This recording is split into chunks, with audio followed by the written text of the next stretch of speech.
Abrazos, no balazos. No, yo creo que sí hay que hacer valer el Estado de Derecho. El Estado de Derecho es que se aplique la fuerza cuando sea necesario.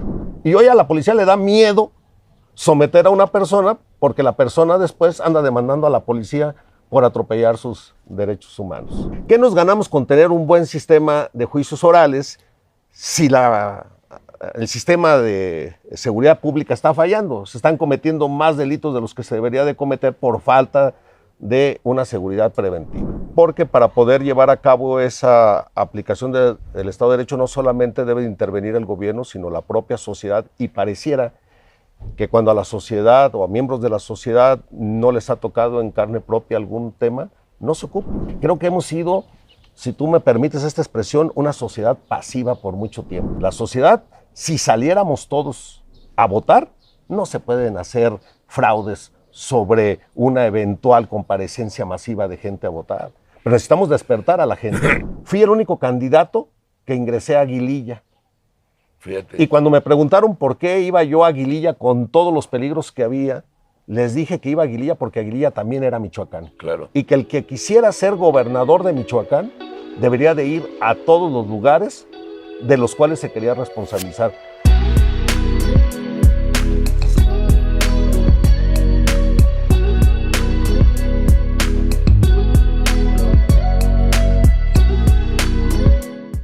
Hola amigos, bienvenidos a un programa más de Platicando con su servidor Carlos Alarraqui. El programa donde aprendemos y conocemos cómo gente ordinaria se ha convertido en gente extraordinaria. Les platico, estaba en el aeropuerto en Monterrey, un amigo me saludó, nos pusimos a platicar, me dijo que tenía un amigo en Morelia, que era un magistrado que le acababan de dar el premio del mejor magistrado del año, que si me interesaría para el programa. Le dije, pero ¿cómo no me va a interesar tener al mejor magistrado de México, ¿no?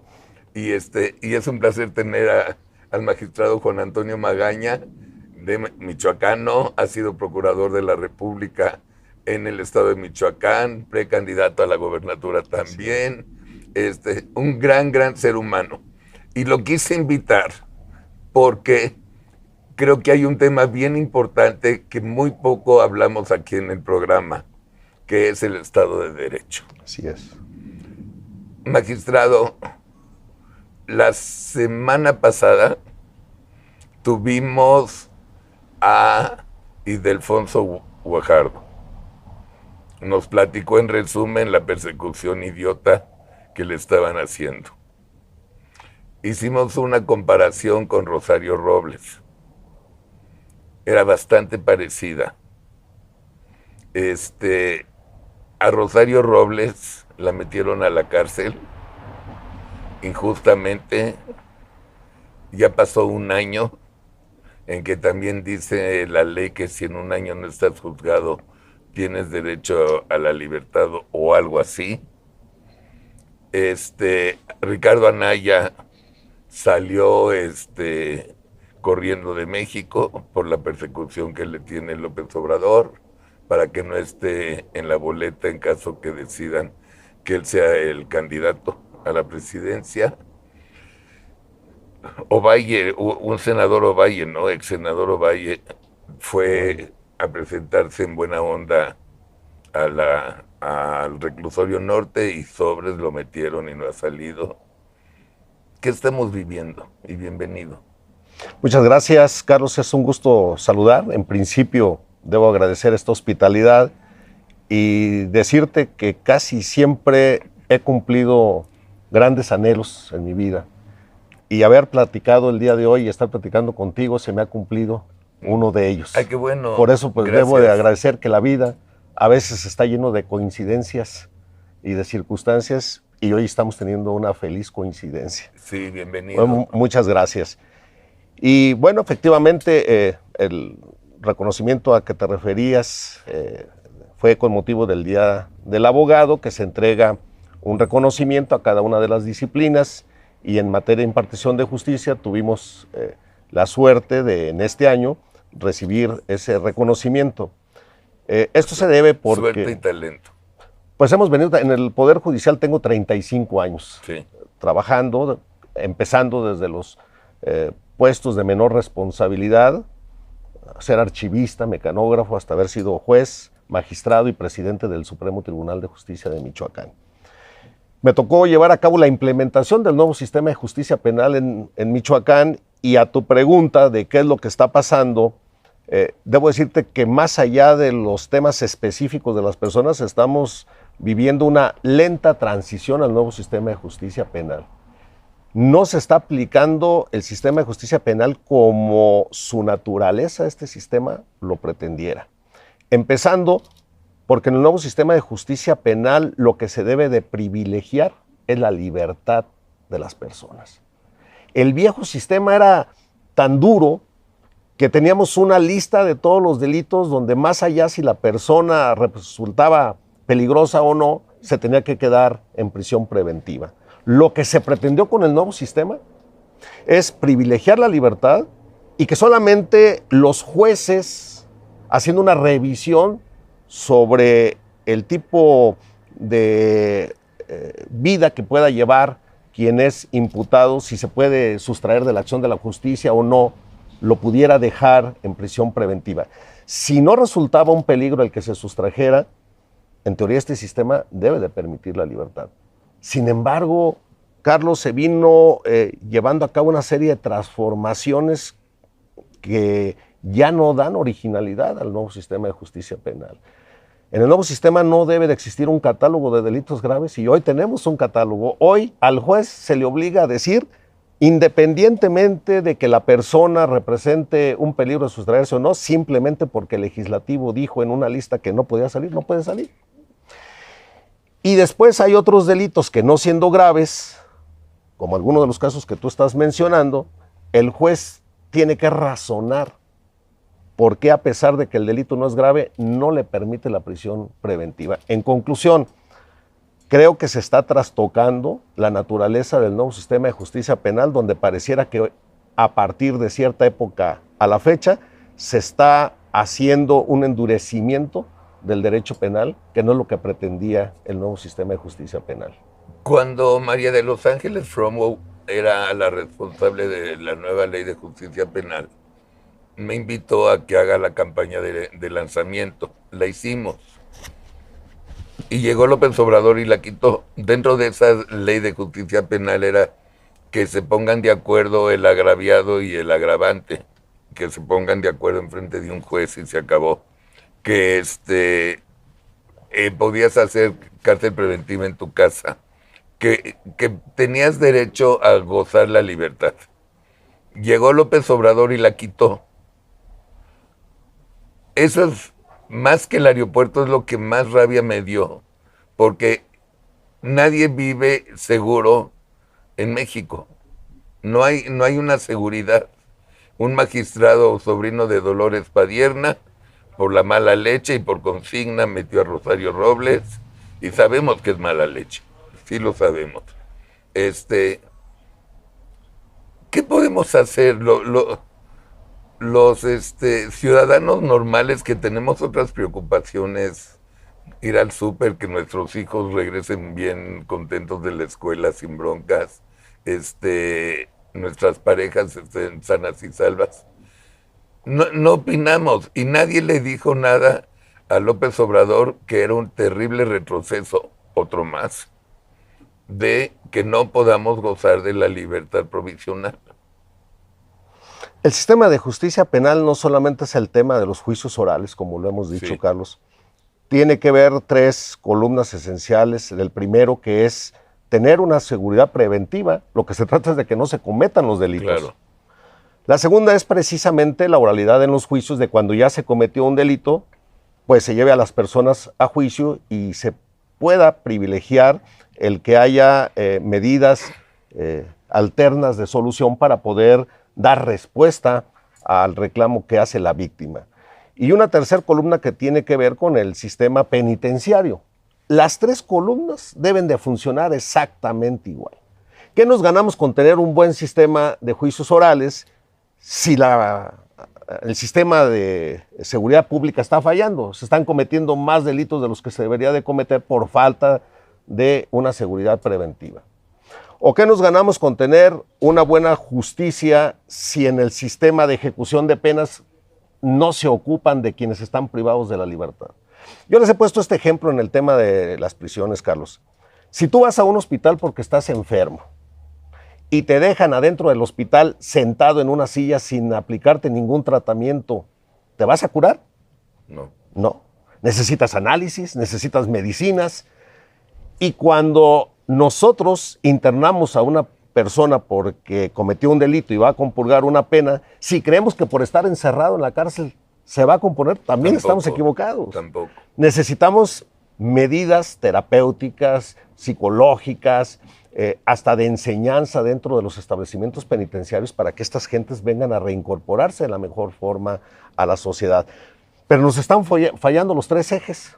Nos falla la policía. Fíjate tú, en la policía, en los países donde se ha llevado a cabo un buen sistema de justicia penal, acusatoria y oral, tenemos casi una policía única, una policía que se alinea en sus sistemas y en su capacitación. Por ejemplo, Chile, pues tenemos los carabineros, que es una de las policías más prestigiadas de México. Aquí en México tenemos 32 policías estatales preventivas, 32 policías investigadoras, más la federal preventiva, más la federal investigadora. Y poco más de 2,000 cuerpos policíacos municipales, cada uno uniformado de forma distinta, cada uno pagado de forma distinta, cada uno capacitado de forma distinta. ¿Qué pasaría si en una orquesta el saxofonista toca una melodía, el baterista toca otra, el violinista otra? Nada. ¿Cómo te sale la cosa? Eso es lo que pasa con nuestra policía. Necesitamos alinear sistemas de capacitación para tratar la prevención. Pero además, Carlos, la policía ni siquiera tiene acceso a los créditos bancarios. ¿Cómo? No les dan los créditos bancarios a los miembros de la policía en muchos estados porque su actividad representa un peligro para el crédito, de que se pueda garantizar el pago. En muchos estados ni siquiera pagan los seguros de vida. No es cierto. Sí, claro. ¿Por qué? ¿Por qué? Pues porque les sale más barato, en muchos casos, pagar cuando se ha perdido la vida de un policía, pagar eso que pagar el global de los seguros de todos. No se les garantiza a los hijos, a la falta de uno de los policías, el darle seguimiento en su educación. La pregunta, bajo este contexto, ¿vamos a poder exigir que tengamos una policía capacitada? Pues no. Necesitamos pagarles bien, necesitamos garantizarles educación a sus hijos, necesitamos garantizarles acceso al crédito, necesitamos garantizarles acceso a una vivienda digna, de tal manera que bajo este fenómeno pues tenemos problemas en el sistema de seguridad pública, que lo que quisiéramos es que funcionara para que no se cometan el número de delitos que muchas veces se cometen. A ver, ahora tenemos Guardia Nacional, que en teoría depende del ejército, tengo entendido. ¿Voy bien? Sí. Ok. Más los 40 policías que dices que hay por municipio y por estado. ¿De qué sirve esta nueva organización? Mientras no se lleve a cabo una estructura de fondo, mientras no se les pague lo necesario, mientras no se les capacite, se les puede cambiar 20 veces el nombre y no va a funcionar. Ya tuvimos en 2, 3 sexenios anteriores el cambio de modelo de Policía Federal. Tuvimos incluso una planeación para tratar de unificar hasta los colores de las policías estatales en las patrullas, en algunos uniformes. Pero nada más es un mejoral. Se tiene que capacitar de fondo a la policía para volver una policía más científica que una policía reactiva. Si una policía no tiene la capacitación para llevar a cabo un análisis científico, pues no vamos a poder desarrollar una correcta investigación. Además de que también se tienen que alinear leyes que permitan a la autoridad llevar a cabo investigaciones correctas. Muchas veces no tienen los instrumentos necesarios para hacer una investigación. Te voy a poner un ejemplo, Carlos. En México no tenemos una cédula nacional de identidad. Aquí nadie sabe quién es quién. No. Tú vas a Estados Unidos y tienen el ID, Sí. vas a España y tienen la cédula nacional de identidad. Sí. A donde vayas Sí. hay una cédula nacional Sí. de identidad. Sí, Nosotros sí. aquí en México no sabemos ni quién es quién. En la mayoría de los países, y en México lo tenemos hace muchos años, teníamos el Registro Federal de Automóviles. Sí. Hoy no existe. No sabemos qué vehículos transitan por las calles y por las carreteras. Es más, hay vehículos que traen placas de algunas agrupaciones que otorgan placas que no están autorizadas por el órgano oficial. No tenemos un registro de población. Tú vas a algunos otros países y los ayuntamientos saben a ciencia cierta quién vive en cada una de las casas. Es más, cuando alguien va a rentar una casa, lleva su contrato de arrendamiento. Aquí no sabemos ni quién vive en cada casa. Hay un desorden en mi concepto que hay que ir contemplando cómo organizar. Si tenemos una desorganización, pues tenemos entonces problemas para poder dar un seguimiento en las investigaciones, para poder llevar a cabo una disciplina, que tenemos que tener una disciplina. Pero, ¿cuál es la función de la Guardia Nacional en teoría? Bueno, la Guardia Nacional, su función, que es una policía nacional, es tener una competencia en todo el país. Porque también ese es otro problema muchas veces, que la policía de un municipio ya no puede pasar al otro municipio yendo a veces en persecución. Claro. Y también eso hay que cambiar, los temas de límites territoriales cuando va uno en persecución. En Michoacán, por ejemplo, tenemos ciudades, como en muchos estados, que nada más los divide a veces una calle, un municipio respecto de otro, y la policía municipal se tiene que frenar allí para no invadir la esfera de competencia del otro municipio. La Policía Nacional sí tiene competencia para estar en cualquier punto del territorio nacional. O sea, si mañana me roban la cartera y sale el ladronzuelo corriendo, o el reloj, ¿la gendarmería lo puede parar? La gendarmería lo puede parar. Así es. Pero sí necesitamos actualizar nuestras leyes, Carlos, porque también nuestras leyes, a veces debatimos sobre otros temas y nos olvidamos un poco de que hay que ir actualizando nuestras legislaciones para darle la posibilidad a la policía de poder actuar. No tenemos ni siquiera claros los reglamentos de actuación, de aplicación de la fuerza de la policía. Y hoy a la policía le da miedo someter a una persona porque la persona después anda demandando a la policía por atropellar sus derechos humanos. Si la policía no va a ejercer entonces la fuerza, ¿cómo es que puede actuar? Juan Antonio, ¿cuál es nuestro estatus de ciudadanos hoy? Bueno, somos ciudadanos que tenemos garantizados, o que se nos tiene que garantizar nuestros derechos humanos. Porque México, Carlos, más allá de las leyes que podamos tener acá, ha suscrito muchos convenios internacionales. Sí. Y hoy esos convenios internacionales también se tienen que respetar igual como una ley local. Si México ha suscrito los convenios para respetar los derechos humanos de las personas, si México ha suscrito una diversidad de convenios para poder llevar a cabo el respetar las garantías de todos los ciudadanos, pues se tienen que respetar, porque si algún tribunal no lo hace, incluso el ciudadano puede ir hoy a tribunales internacionales. Pero si el presidente mete haciendo trampas a la Rosario esta, que es la mujer más nula e inepta que yo he visto en mi vida en derechos humanos, pues no hay mucho que esperar. No es exactamente el tema de los derechos humanos, sino recurrir a los tribunales de amparo, incluso a las cortes internacionales. Cuando se ve que un tribunal en un país no ha garantizado el respeto a sus derechos fundamentales, tenemos la posibilidad de ir, aquí en este caso, en México, podemos recurrir al Tribunal de Derechos Humanos. A ver, tú viviste la misma época que yo. Soy mayor que tú, pero viviste la misma época que yo.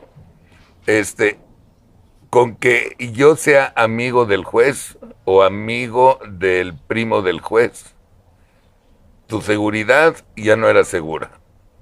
Porque con que yo le hable te metían a la cárcel. Así crecí en México yo. O sea, el influyentismo estuvo siempre poderosísimo. Poderosísimo, poderosísimo. Siento que estoy viviendo otra vez el influyentismo, pero terriblemente grave. Siento que no hay nadie que garantice un Estado de Derecho. Siento que la gente humilde es la que más paga el pato porque no sabe ni siquiera cómo defenderse. Tengo un amigo empresario que tuvo un problema legal porque un sindicato se quiso montar sobre su empresa y él no lo dejó y por poco termina en la cárcel. Así.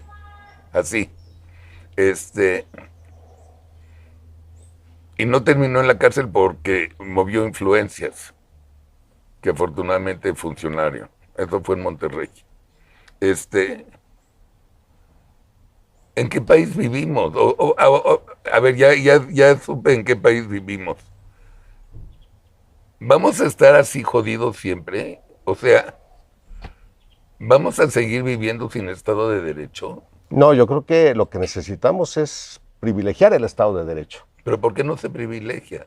Porque para poder llevar a cabo esa aplicación del Estado de Derecho no solamente debe intervenir el gobierno, sino la propia sociedad, y pareciera que cuando a la sociedad o a miembros de la sociedad no les ha tocado en carne propia algún tema, no se ocupan, no se interesan, no se capacitan.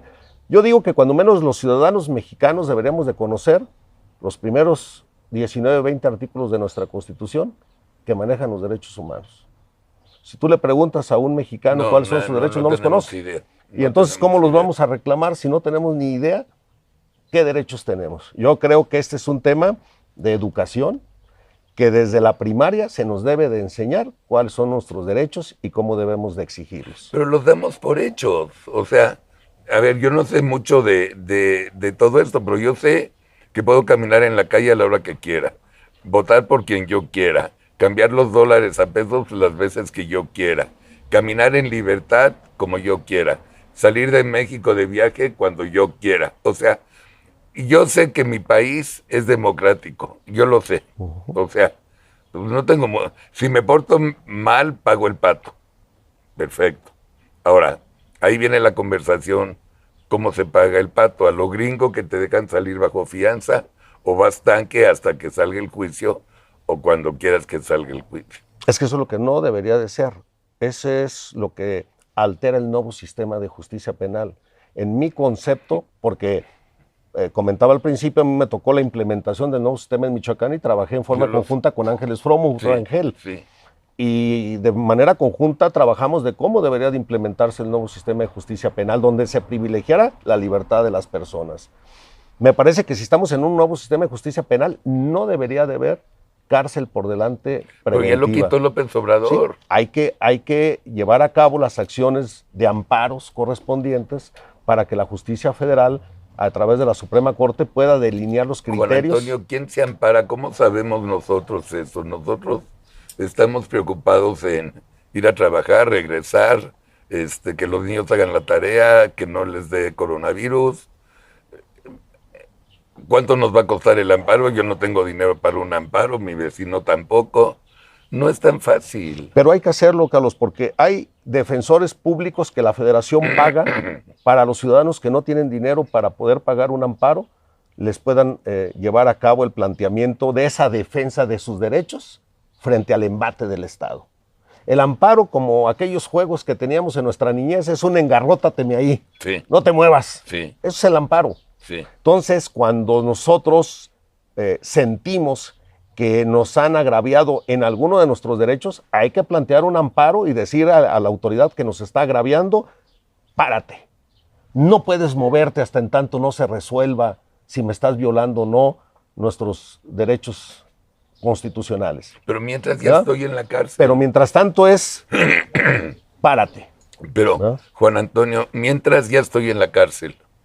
Porque ya el amparo para que se le detuviera, ya en ese momento ya no es oportuno. Ahora habrá que hacer otro planteamiento jurídico respecto del momento en el que te estés encontrando. Si te dictan un auto de vinculación, pues habrá que llevar a cabo la apelación y el amparo respecto de ello. Pero muchas veces también debo reconocer que hay negligencia profesional. A mí me toca, yo soy juzgador y me toca ver cómo a veces no se hacen los planteamientos en defensa de las personas que debería de hacerse. He sostenido que sí debe de plantearse los juicios de responsabilidad profesional, incluso de omisión legislativa. Muchas veces los diputados no actualizan sus leyes y tendría que haber una consecuencia del no hacer para poder llevar a cabo una modernización de leyes. Creo que hemos sido, si tú me permites esta expresión, una sociedad pasiva por mucho tiempo. Sí. Y yo creo que cuando llega una elección, Carlos, para poder definir quiénes son nuestros gobernantes, quiénes son nuestros diputados, quiénes son nuestros senadores, la sociedad y muchos actores políticos se esperan hasta ese momento para decidir por quién vamos a votar de lo que se nos oferta. Pero ¿qué te parecería a ti que tú desde ahora pudieras construir una plataforma con amigos de lo que tú quisieras que imperara en esta ciudad o en México? Y no esperarte hasta que vengan las próximas elecciones para ver de qué pastel hay. Me parece que la sociedad mexicana debe ser más participativa. No debemos de ser pasivos, porque entonces nos esperamos a escoger lo que hay. Nosotros no sabemos ser oposición. Estamos empezando a aprender. Así es. Estamos en párvulos. No, siempre fue PRI o PAN, no hay bronca. Llegó López Obrador, dividió al país y aprendimos que tenemos que ser oposición. Los partidos no son oposición y te consta. Así es. Pues no sabemos ser oposición. Mira, Carlos, tuve la oportunidad de participar ahora, claro, pero... tuve la oportunidad de participar ahora en la elección a la gubernatura de mi estado, precisamente porque siendo yo un hombre de leyes, lo que sí estoy convencido es que debemos de fortalecer y hacer valer el Estado de Derecho.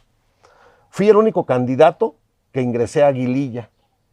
Fíjate. Y cuando me preguntaron por qué iba yo a Aguililla con todos los peligros que había, les dije que iba a Aguililla porque Aguililla también era Michoacán. Claro. Y que el que quisiera ser gobernador de Michoacán debería de ir a todos los lugares de los cuales se quería responsabilizar. Yo soy de la Tierra Caliente, nací allí, Carlos, en Apatzingán. Y hay que pasar por Apatzingán para ir a Aguililla. Cuando empecé a transitar de Apatzingán hacia Aguililla, empecé a advertir comunidades abandonadas prácticamente, pueblos fantasmas, fachadas tiroteadas, como si fuera una película, ¿verdad? Camiones quemados a la orilla de la carretera.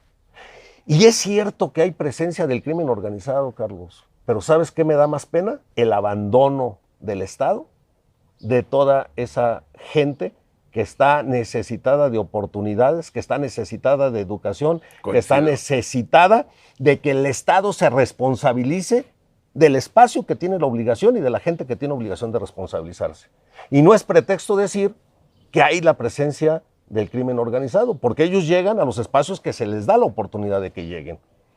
Pero ¿quién debe parar a los narcos? ¿El gobierno federal? El gobierno federal, el gobierno estatal, tampoco puede eludir su responsabilidad. Muchas veces los políticos, tú lo has oído, decir es que este es un tema federal o este es un tema... No, a la hora de una flagrancia, cualquier autoridad debe de intervenir para poder llevar a cabo, primero evitar el delito y cuando se cometió, ir tras los responsables. Abrazos, no balazos.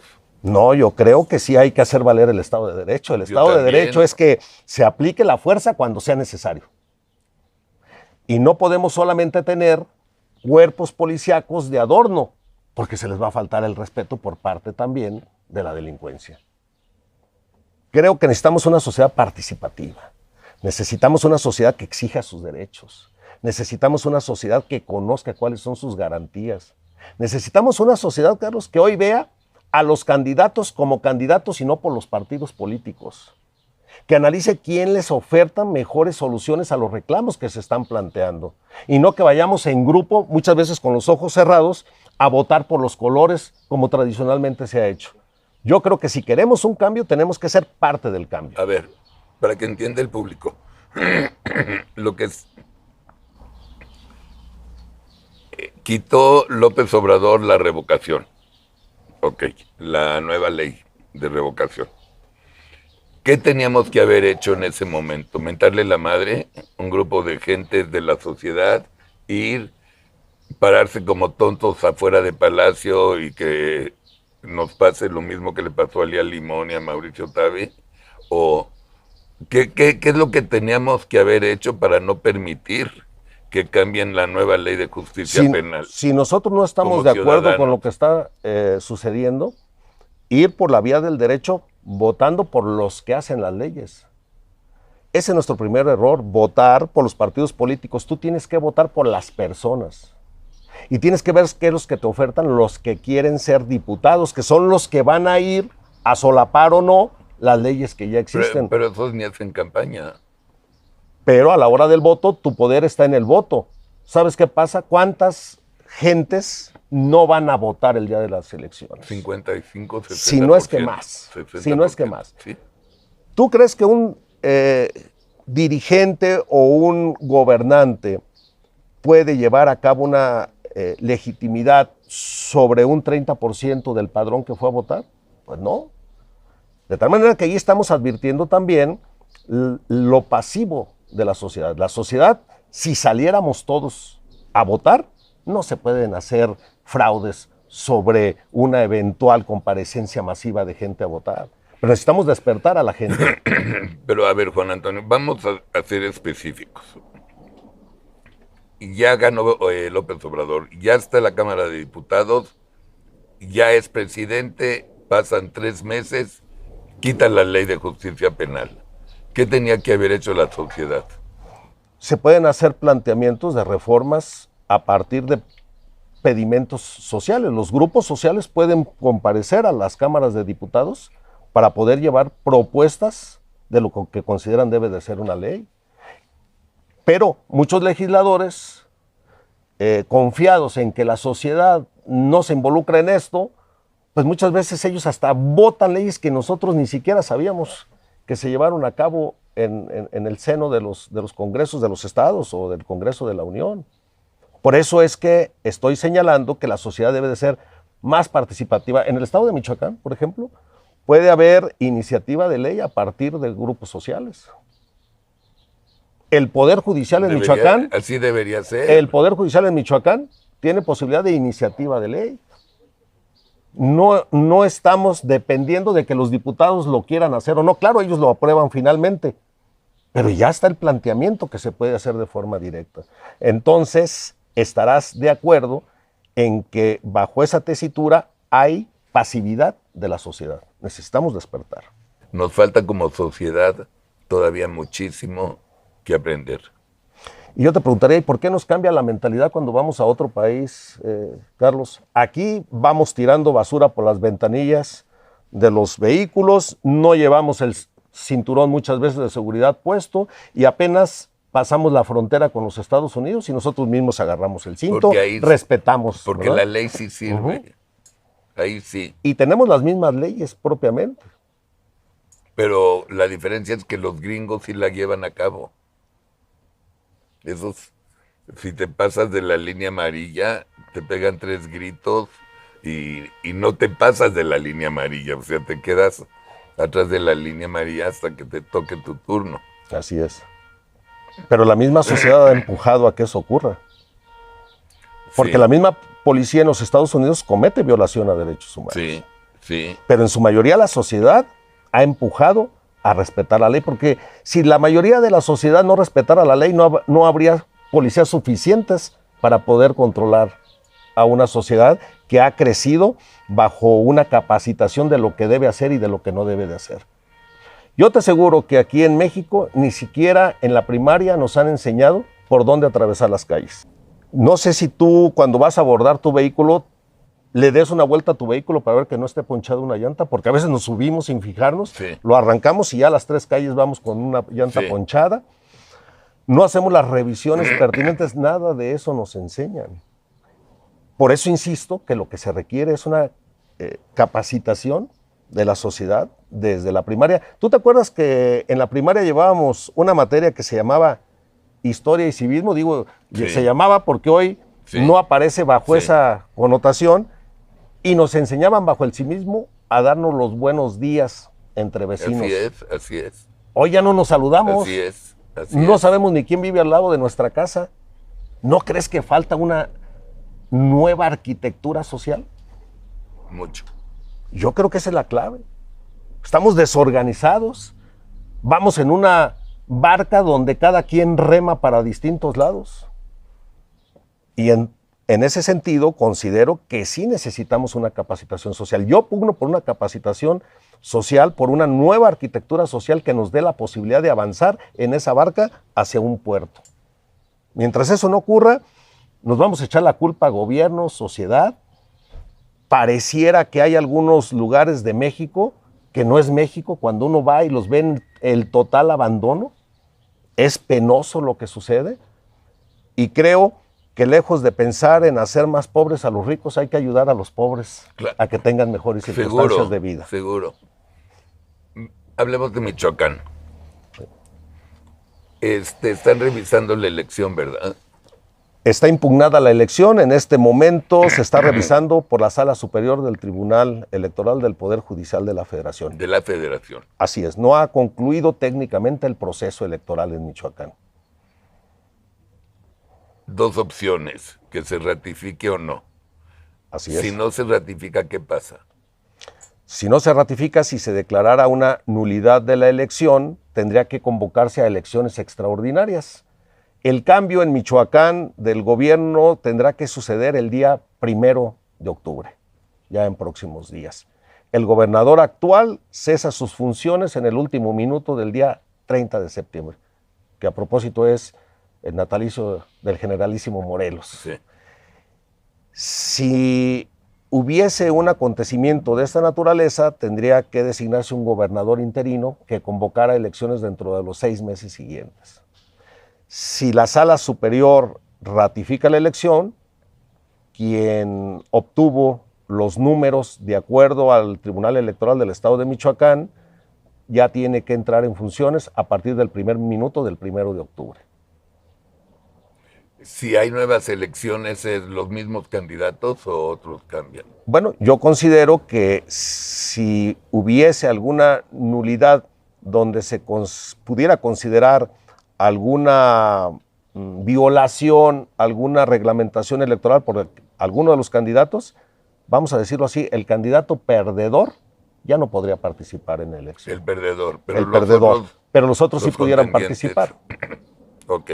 ¿Te gustaría? Yo podría participar. ¿Te gustaría volver a participar? Participaría de nueva cuenta porque yo estoy convencido que hay que aportar desde nuestra trinchera lo que creemos necesario para que las cosas cambien. Michoacán ha sido siempre un estado actor en la vida histórica y política del país. Ahí se fortalecieron los 3 grandes partidos políticos, desde el PRD, el PRI, el PAN. En una misma familia en Michoacán hay simpatizantes de todos los partidos políticos. Por ello creo que la cultura política en la ciudadanía debe de cambiar, debe de capacitársenos. En Michoacán se gestan muchos movimientos armados en la historia que cambian precisamente el destino de México. En Michoacán se forma lo que pudiéramos decir el primer poder ejecutivo, por llamarlo en Zitácuaro, así. La primera constitución se hace en Apatzingán, el primer tribunal en Ario de Rosales, Michoacán. De tal manera que Michoacán ha sido un estado activo en la vida política de México y creo que merecemos... Siempre lo ha sido. Creo que merecemos otra suerte. Es un gran estado. Tenemos presumimos tener el puerto más importante de América Latina. Lo tienen. Y sin embargo, la gente de Puerto Lázaro Cárdenas no goza de esas bondades de tener económicamente una mejora virtud de tener ese puerto. Yo creo que hay que hacer muchos ajustes, por eso es que me dio el interés de participar. Tengo 35 años trabajando en el Poder Judicial y consideré que había que salir del escritorio de un tribunal para poder ir a participar de estas necesidades que tiene la sociedad y darme cuenta de forma directa, como ocurrió en Aguililla, de que ciertamente hay una presencia de crimen organizado, pero lo más lamentable es el abandono por parte del Estado de esta región. Ojalá, y a través de tu programa, hago un llamado al gobierno federal y al gobierno estatal para que a esta gente de esta región de Aguililla los atiendan, por favor. Entonces, bien. Pues, te deseo mucho éxito. Muchas gracias, Carlos. Te deseo mucho éxito. Me voy un poco deprimido, no me voy muy optimista, porque la tarea que nos dejas, que tienes razón, sin duda que tienes razón, en los países más desarrollados la sociedad es la que manda. Yo he sido testigo, me consta. No sabemos cómo organizarnos. No tenemos idea, no hay maestros, no hay clases, no sabemos si hay lana, no hay lana, no sabemos nada. Y lo único que sabemos como oposición es, como dijiste al principio del programa, es cuando vamos a votar. Así es. Y es muy poco. Y escoger de lo que nos presentan. Exacto. No de lo que podemos construir de forma conjunta. Exacto. O sea, estamos jodidos. Pues sí, hay que ponernos más activos. Juan Antonio, muchas gracias. Muchas gracias, Carlos. Agradezco esta oportunidad que me das de dirigirme a tu inmensa audiencia que tienes. Gracias. Y ojalá entre todos hagamos una reflexión de ser más participativos. Eso es lo que requiere México. Ojalá, tienes razón. Tendríamos que hacerlo sin duda. Y nada más les recuerdo a ustedes, si tienen lana y nos pueden ayudar, siempre va a ser bienvenida su donación. Acuérdense, se tienen que meter a PayPal o a Superchat.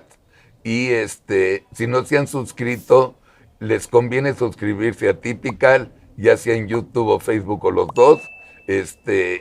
Y nos van a ayudar a crecer, y ustedes también van a tener toda la información de la nueva programación. Juan Antonio, muchas gracias. Muchas gracias, un saludo a toda tu audiencia. Dios te bendiga y mucho éxito. Gracias a todos, fue un lindo programa. Buenos días.